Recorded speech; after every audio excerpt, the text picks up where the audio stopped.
Freaks.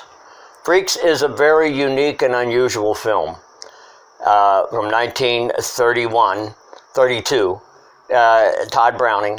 I first saw it in 1970 when we were setting up the Orson Welles Cinema in Cambridge, Massachusetts, one of the first revival houses. And I saw it on the big screen. And all I'd known about it was the still, and I'd known it was a cult film and it was a phenomenon. Everybody wanted to see it. We're talking about it. That's why we ran it.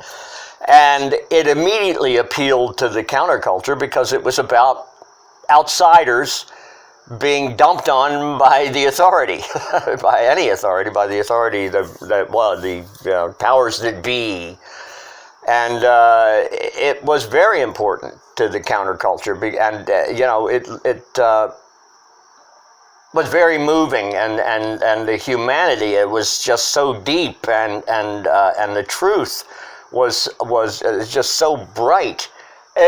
Freaks is a strange film for MGM to release in the 30s, even a strange film for Tod Browning after Dracula, because it dealt with really specific mutations, human mutations that were unpalatable for people at the time. They couldn't look at the truth, and so it got pulled.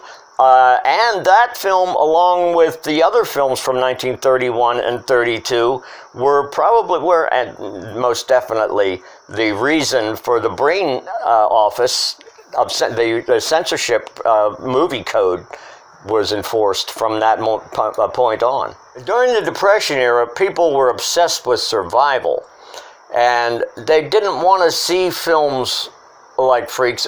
Films like Freaks freaked them out.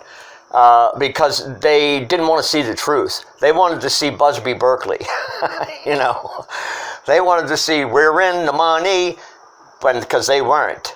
And that really, they're being blinded to the truth, was part of the whole socio-cultural machinery that was oppressing the poor and the disenfranchised and led to the rise of fascism.